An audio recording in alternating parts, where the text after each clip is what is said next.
Hey, Hi. how's it going? Good. You? Good. Good. Good.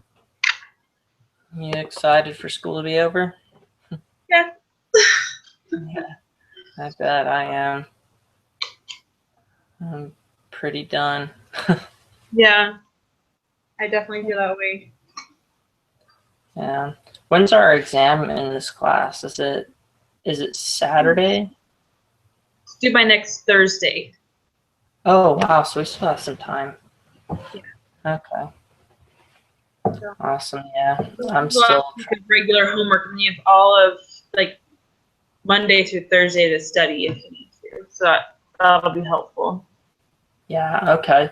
But this is the last chapter we have to go through though, right? Yeah. And it's not like comprehensive. It's not the whole class that the exam's on. It's just the last chunk that we did. Uh-huh. Okay. So that'll be That's good. Yeah. Hopefully I do all right on it. Man, I'm those. struggling. They're hard exams. They're rough. Yeah, it's. Well, I just wish we could like use some type of like even scratch paper or something when we're taking the test, because I mean, even just doing like basic math without having being able to write stuff down like is really hard. So it's kind of annoying. Like, what do you do for that? I use scratch paper. Oh, really? Yeah. Um, do you use like the integrity thing? Uh huh. I go to a library and have it proctored, and they read Oh, off like, instructions of what you can use, and they say you can use like a calculator and scratch paper in that. So I man. paper. Oh wow. How much does it cost to do that? At my library, it's free. Really? Yeah. So they just do those at libraries? Like, were there a lot of options where you live? I couldn't go to the library by my house, but I was able to go by the one by my work. So I have to take time off work to go do it, but um, I don't know. I had already set it up because I've had like three different classes I've had to have proctored tests for already, and I'd already set it up with them, and I already knew like how to go through it with them, so I just kept doing that. Oh, that makes sense. Yeah, I've always just done the integrity thing, so and Yeah, you can't use scratch paper, so that kind of sucks. But yeah. oh well. My first class that I had it was an accounting class, and it wasn't on the McGraw Hill, and so it didn't have the integrity um, Uh, stuff. So I had set it up to do it with them already, and so I just kind of like, well, that's what we're doing. I'll just stick with that. yeah, And I like the excuse to take half a day off work. yeah, that does suck because you have to plan around that. With integrity, you just kind of whenever you have time. It is kind of nice, but yeah. And I might switch to that, but I didn't know that like mine the instructions that they give the proctors at the library say you can use scratch paper. So Uh they huh. say you have to return the scratch paper to the librarian to make sure there's like nothing on it and that I don't take it and give it to someone else. Yeah. But Huh. Yeah. I guess that makes sense. I mean, because they can't make sure my scratch paper doesn't have anything on it. So, oh well, yeah, it works that's out. not yeah. That's, like I have to have something to visually look at. Yeah. Oh, there's Seth. Hey guys, What's what's up? going on? Nothing. How are you doing? Doing pretty good. So, sorry I missed last week, guys. No worries. I had to work late. Yeah, Yeah. not fun, but whatever. Yeah. Oh man, there's a lot of material on this I week. know I was just looking at it. Oh man, there's a lot. Yeah. Thankfully, it doesn't seem to be too much too many like formulas and stuff like that. So hopefully it's not too bad. But anyway. Yeah. Take me a second to get everything all situated, but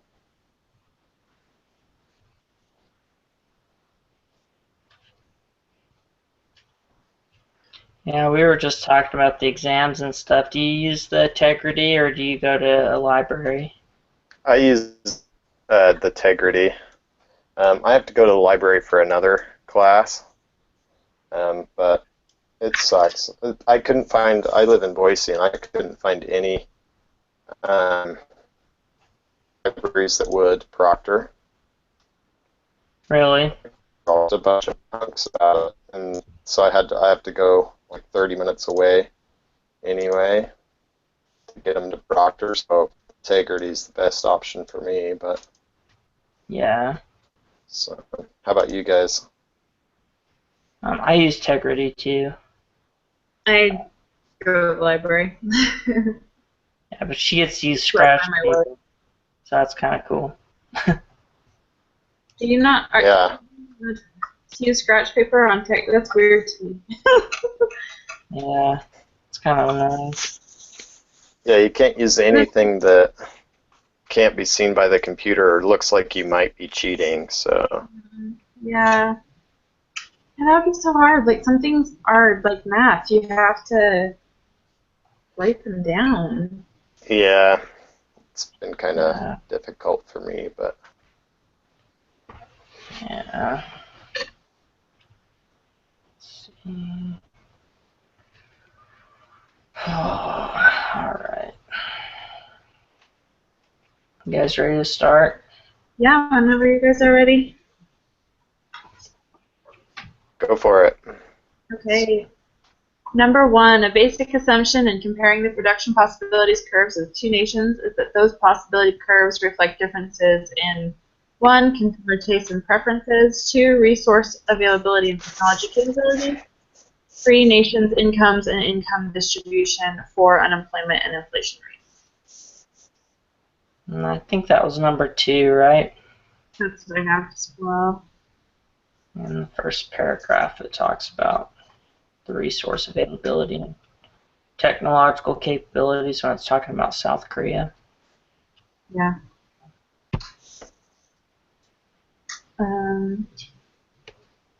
Number 2, are we ready? Uh-huh. The slopes of the production possibilities curves for two nations reflect the 1. Relative prices of the resources in the two nations, 2. Amount of imports and exports of the two nations, 3. Average income level in the two nations, or 4. Opportunity cost of production in the two nations. That is number 4, I believe. That's what I have too. That's what I was thinking. All right. Number 3, the ratio at which nations will exchange one product for another is known as the 1. Exchange rate, 2. Discount rate, 3. Terms of trade, or 4. Balance of trade. I didn't actually see that anywhere. It's It's the terms of trade. There it is. Yeah. I looked right over that. Oops. Exchange Yeah. rate. Okay. Terms of trade. All right. I went way too far ahead for that because I must have missed it on my first round, so I just kept going and going. Couldn't find it. So. Yeah. Number 4, in a two-nation world, comparative advantage in the production of a particular product means that one nation can produce 1. The product with fewer inputs than the other nation, 2. The product at a lower average cost than the other nation, 3. The product at a lower domestic opportunity cost than the other nation, or 4. More of the product than the other nation.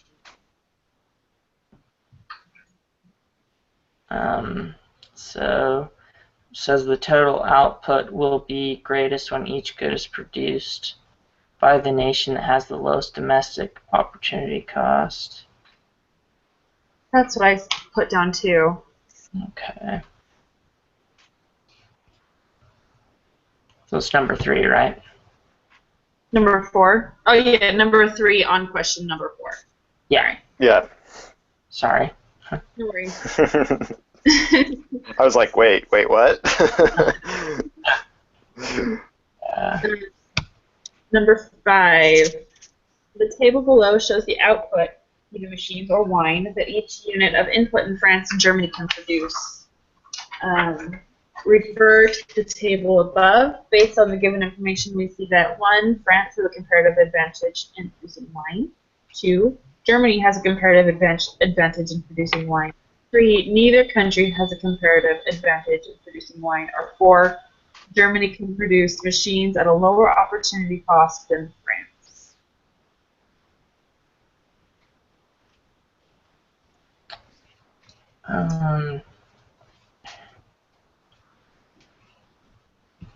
So that would be France has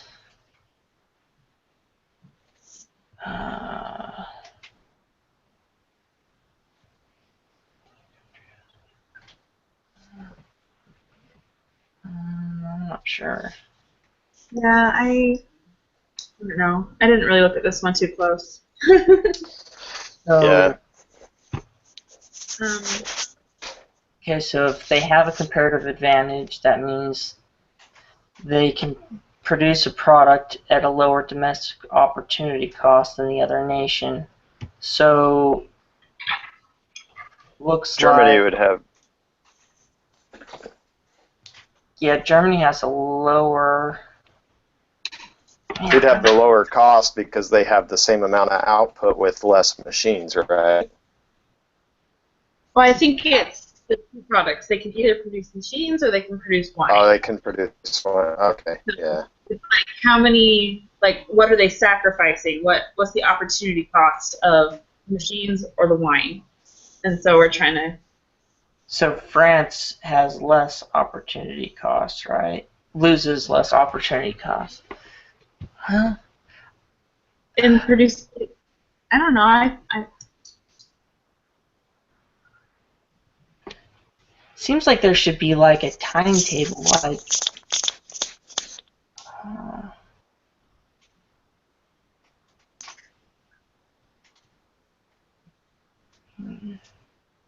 Germany.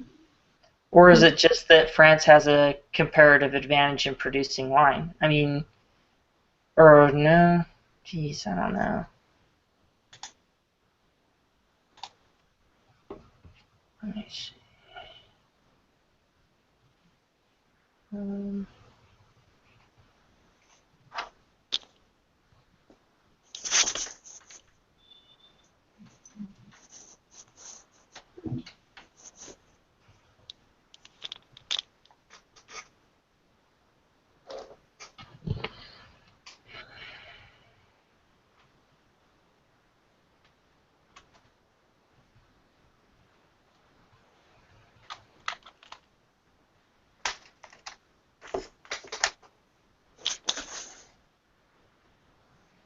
So for every 3 machines that France produces, they can produce 0 wine.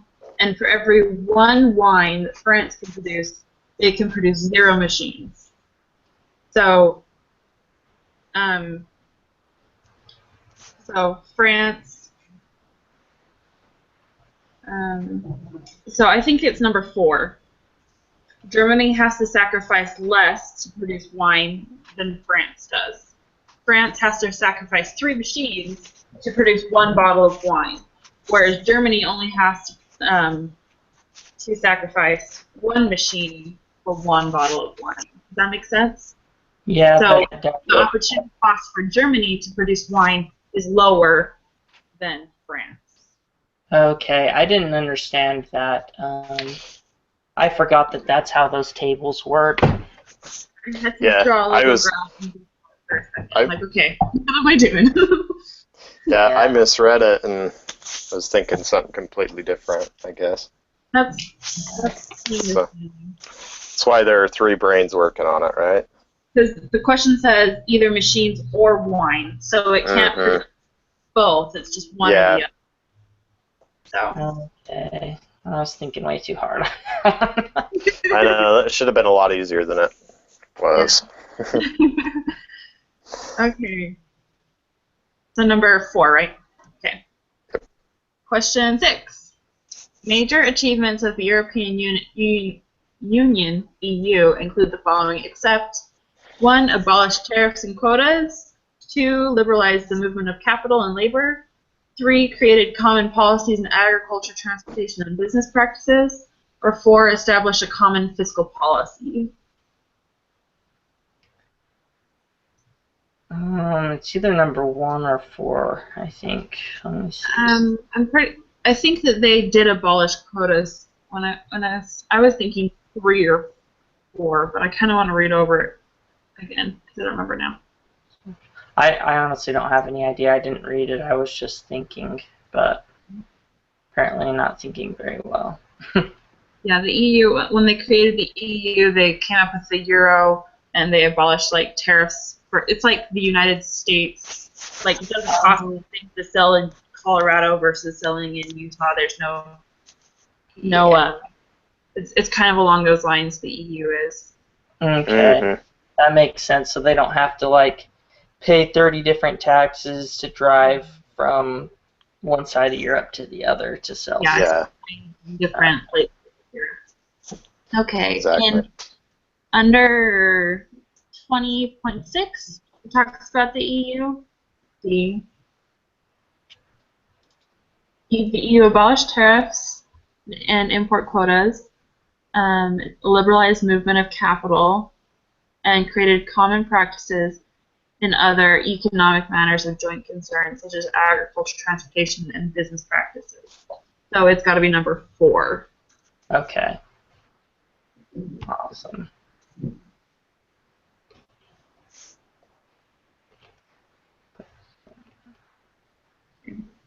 Number 7. Globalization of resource markets has resulted in the business practice of offshoring, which involves 1. Only an outflow of jobs away from the U.S. 2. No possible expansion of jobs in the U.S. 3. Huge losses to consumers in the U.S. Or 4. Both an outflow as well as an inflow of jobs in the U.S. And I found this one, it was all the way at the end of chapter 20, the very last chunk. So 4. Yeah, number 4. Yeah. That's kind of more what I inferred. It doesn't ever say, like, this is exactly what happened.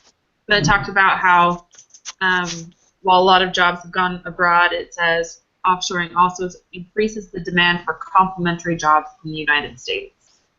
So, so I think it's number 4. Yeah, I agree. That makes sense. I mean, we get a ton of job like with our like technology development and like building planes and stuff like that, building ships and Yeah. military. Well, you get jobs like Walmart do that everything they sell is made in China, but That's kind of what it talks about. It talks about how cheaper goods coming, like cheaper services that we offshore, brings in more demand here, so there's more jobs available.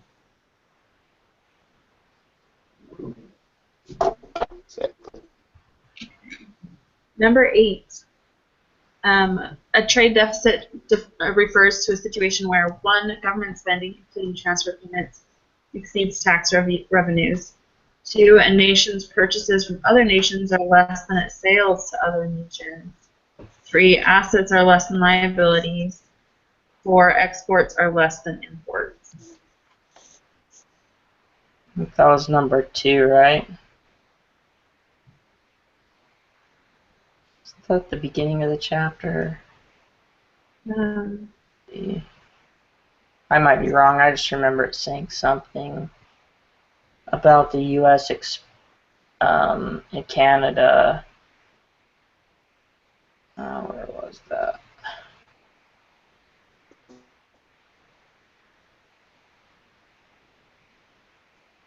Mm.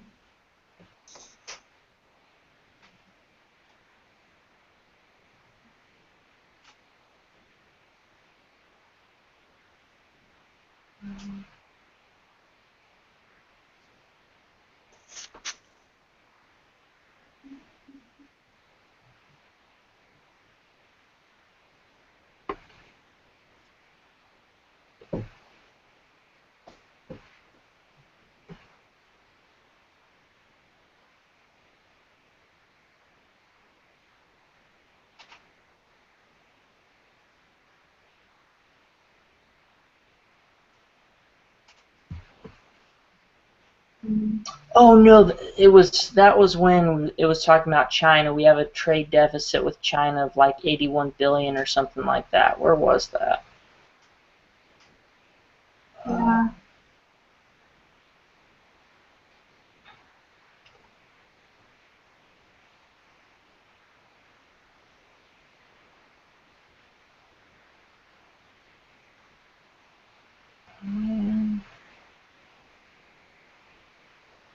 I don't know. I didn't find it in the book anywhere, but I kind of thought it was number 4, where exports are less than imports.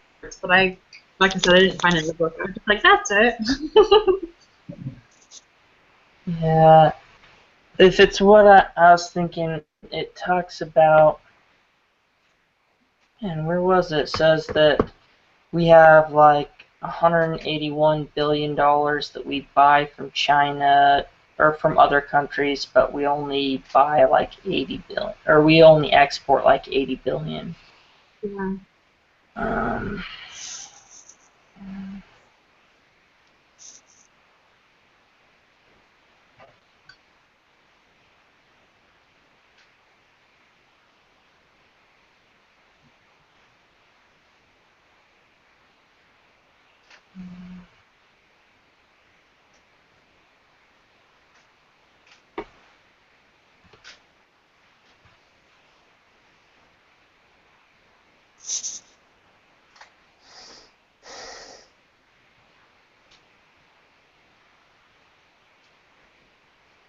Okay, at the very, very beginning, there's a couple bullet points, like several bullet points, and bullet point says a trade deficit occurs when imports exceed exports.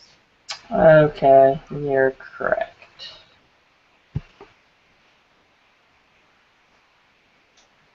And it says the United States has a trade deficit in goods in 2012. U.S. imports of goods exceed U.S. exports of goods by 735 billion. So you're probably looking in the right place. Yeah, I just wasn't understanding it right, but yeah, that is what I was looking at. But okay. I read right over it. Okay.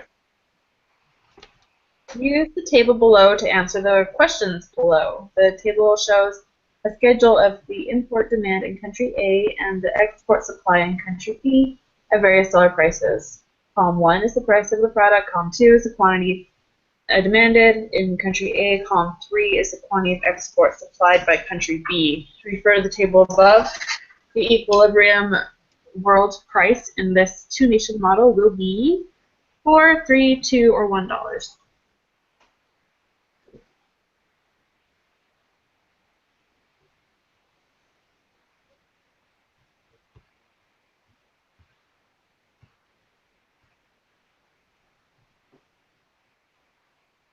I had $3, but That's what I was thinking, just looking at the graph. That's where it yeah, reaches. The demand matches the the supply. So Yeah, I agree with that. Which of the following is a valid counter-argument against using tariffs to protect high wages from cheap foreign labor? 1. The benefits of such tariff policy will go to consumers, not workers. 2. The benefits of such tariff policy will go to businesses, not workers. Wage rates in nations are largely determined by productivity, not trade tariffs, or the economy may become overheated, thus increasing inflation.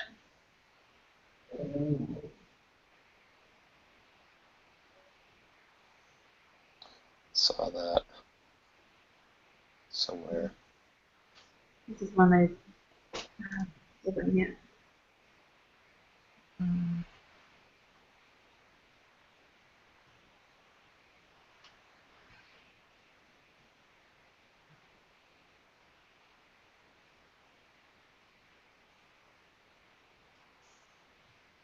So, a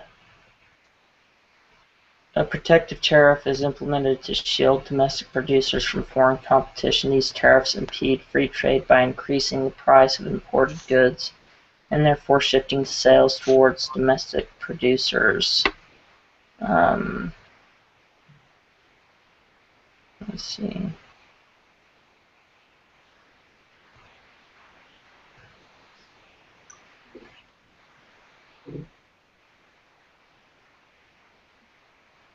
I don't know where. Is.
I just don't understand it because he's talking about wages, not necessarily like who benefits and who doesn't. Mhm. Yeah, because I see the tariffs, like I'm reading about the tariffs, but like you, I'm really having a hard time figuring out what they're trying to correlate with it. I'm thinking might be number 3. Wage rates in the nation are largely determined by productivity, not trade tariffs. Yeah. They would be a lot more affected by productivity than trade tariffs, but Well, I don't know, I'm kind of inclined to agree with that just by elimination because tariffs don't benefit consumers. And then the benefits of such tariffs will go to businesses, not workers, but workers get the benefits of businesses doing well. So wage rates in nations are largely determined by productivity. That's kind of what I think, but I haven't found anything that says that is a problem. yeah. And I think the fourth one is just weird. I don't think the fourth one is legitimate. Do we kind of want to just keep going and look for it as we go, or do we just? Sure. What do you think, Seth? Yeah, sounds good. What do you think? I have no idea.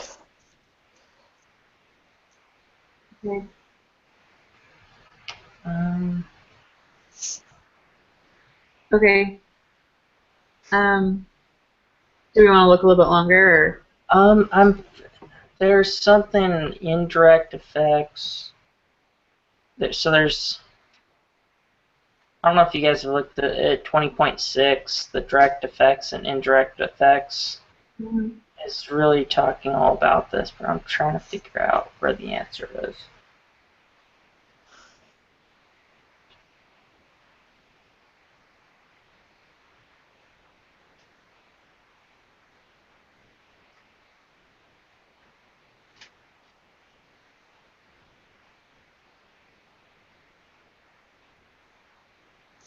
So I would guess that it's probably um,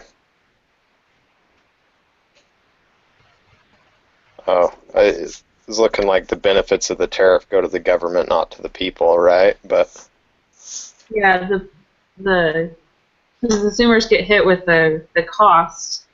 and the tariff revenue, it says, yeah, but tariff revenue is a transfer of income from consumers to government and does not represent any net change in the nation's economic well-being.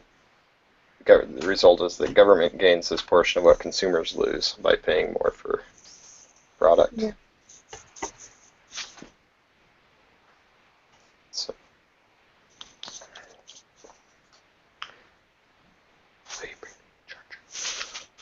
I don't know.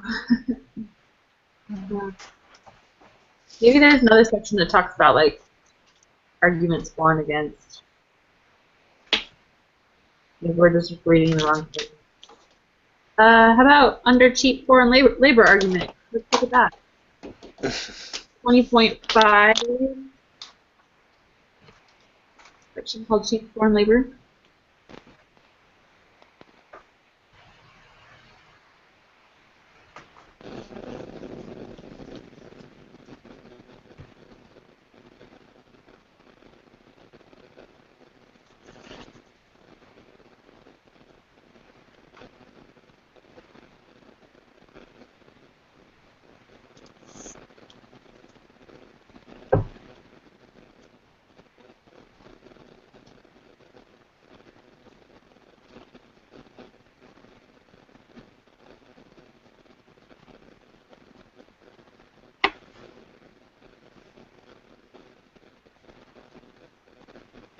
Yeah, looking at that cheap foreign labor argument, it kind of looks like number 3 is correct.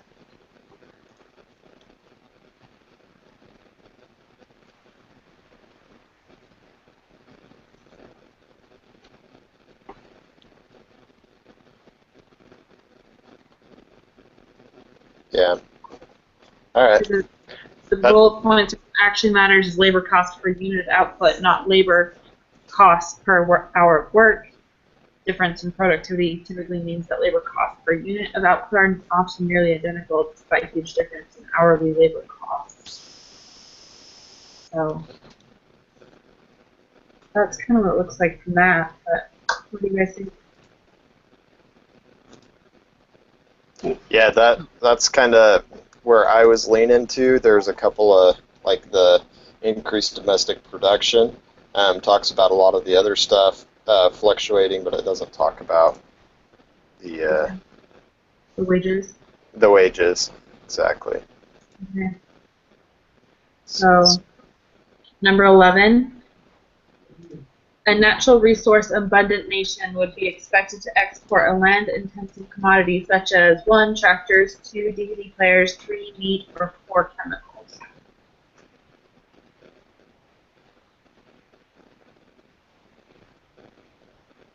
Under 20.2, it talks about land-intensive goods such as beef, wool, and meat. Okay. Mm-hmm. Sweet. And then number 12, a tariff is a 1. Tax, 2. Price ceiling, 3. Quantity limit, or 4. Subsidy.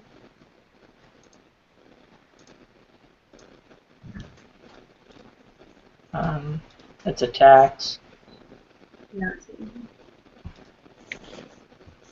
Yeah. Taxes. It's a 13. fancy word for a tax. Yeah, it is. Yeah.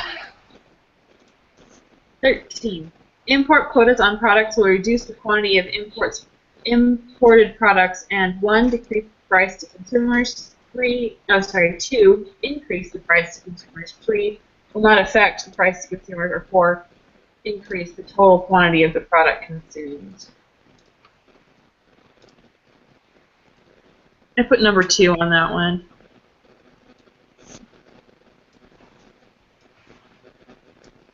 Because,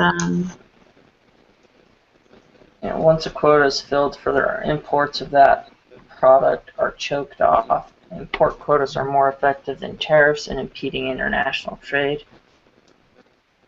yeah. So yeah, makes sense. Yeah, and like 3 paragraphs down from economic impact and quotas, it says because imports have been reduced, domestic consumption of DVD players is down from D to C. So it increases the price to consumers, so it decreases the consumption. Okay. So number 14, from an economic perspective, studies of the cost of trade barriers show that they, one, are outweighed by the reduction in foreign competition provided by the barriers, two, are much less than benefits for domestic producers and workers, three, are about equal to the benefits from trade barriers, or four, exceed their benefits for society.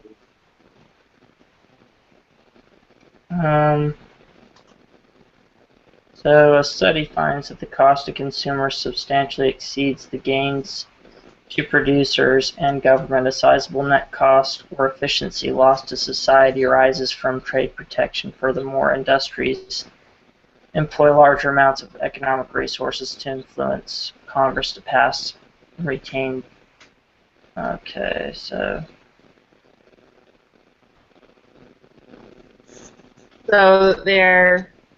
The costs are far exceed the benefits for society. Is that what it's saying? yes. Number 4. Okay, 15. Are we all good with that one, or? Yep. They talked about that in the other chapter too. So yeah. 15. The graph below shows the supply and demand curves for dollars and pounds to dollar market.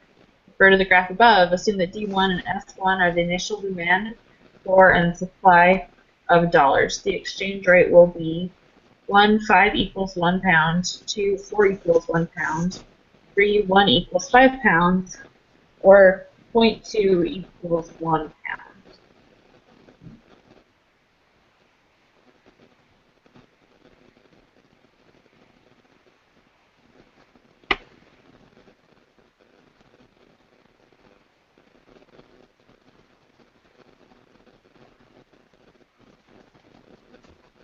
Isn't it $5 equals 1 pound?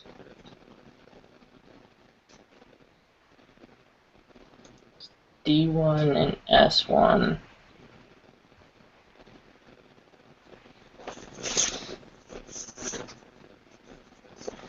Maybe I'm wrong. I don't know. That's the first thing I thought as well, because that's where the dot is. It's 0, 1, 2.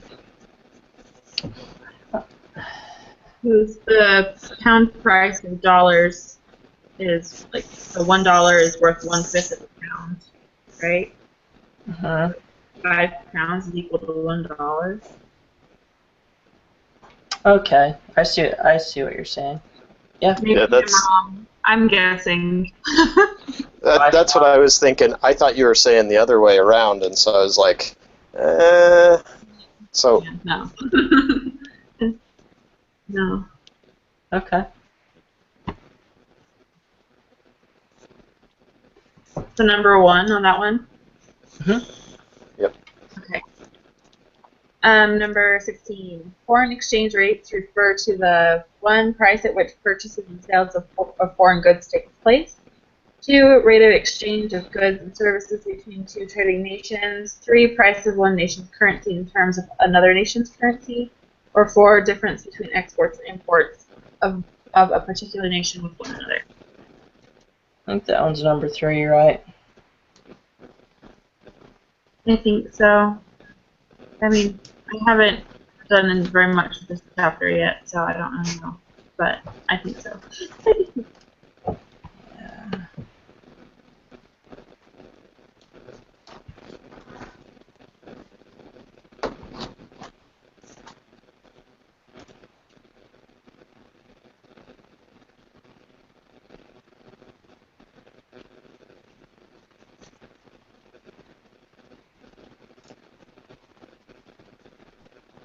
Yeah.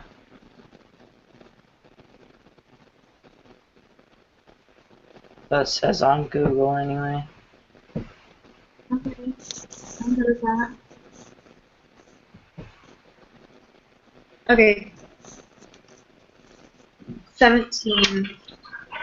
If the US dollar appreciates relative to the British pound, then the 1 pound will appreciate relative to the US dollar.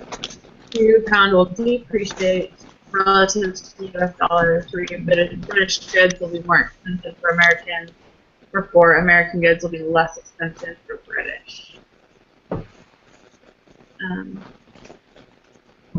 I thought it was like they had an opposite effect on each other.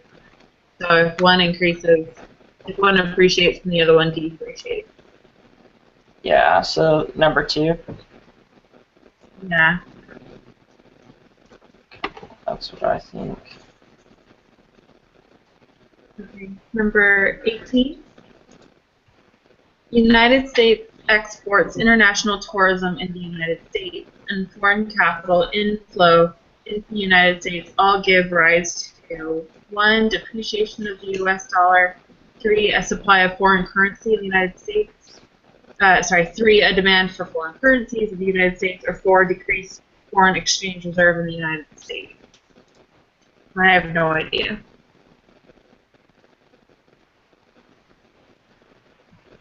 Yeah, I'm gonna have to look for that one.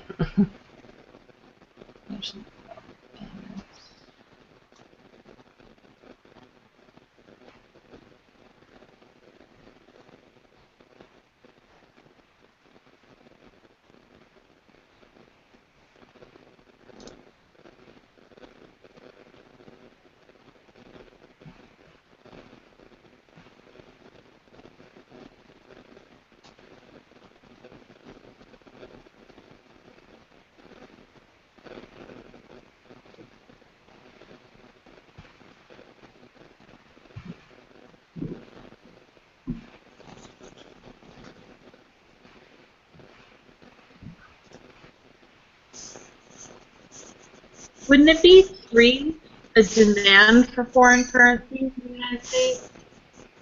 Those are all reasons why we would want foreign currency in the United States. Yeah. I'm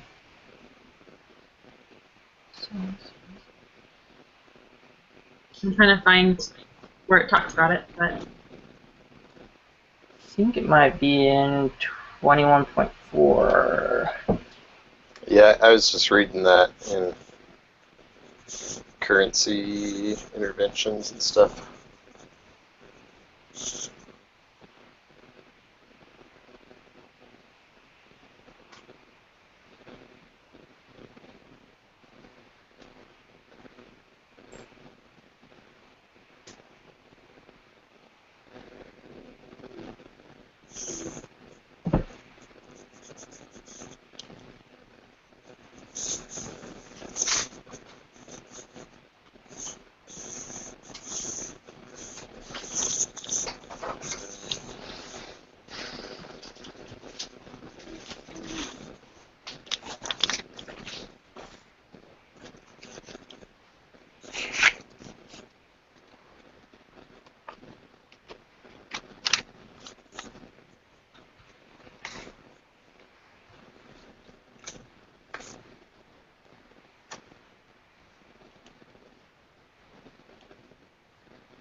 Let's see where it's exactly spelling this out, but I think what Anne was saying does make sense. A demand for foreign currencies in the United States. I don't know, Yeah, I could be wrong. I don't see. It kind of looks like that. It's talking about favoritism to other currencies and stuff, and so I mean, it makes sense. I just couldn't find anything spelled out. Mm, So onward. Okay. Okay, 19. Which of the following shows the net difference between how much Americans forgave in debts owed to them by foreigners compared to how much foreigners forgave debts owed to them by Americans? And I think I saw this one. I think I was just reading about that. Yeah.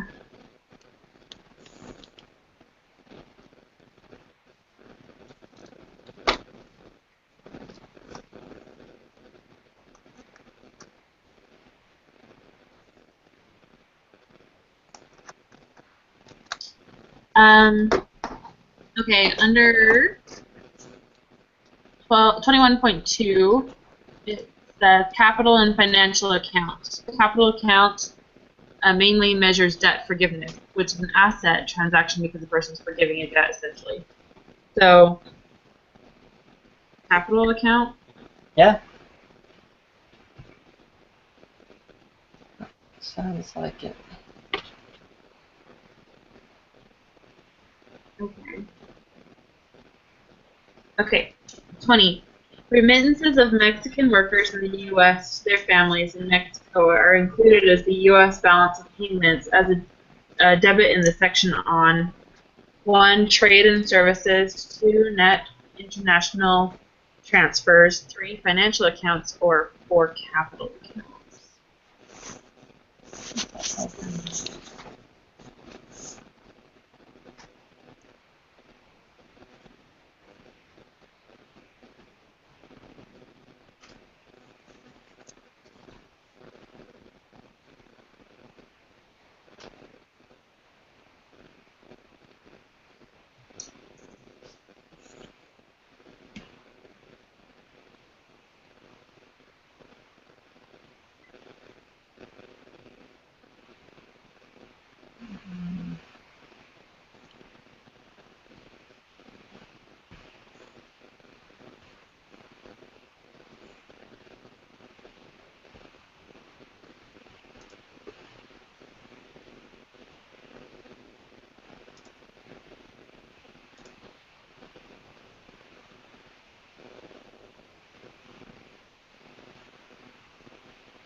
Hmm.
Yeah. What the heck?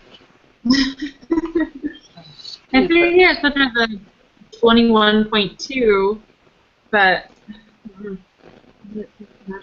I'm just trying to figure out which account.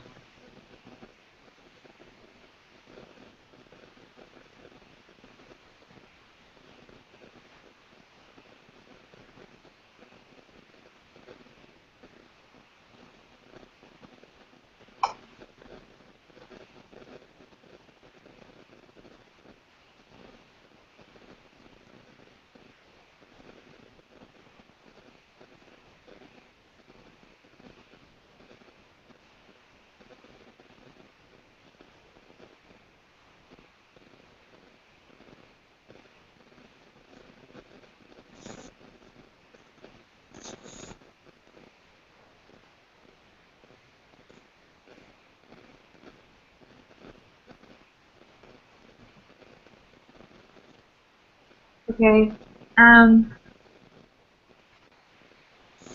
Under balance on current account, it says it's talking about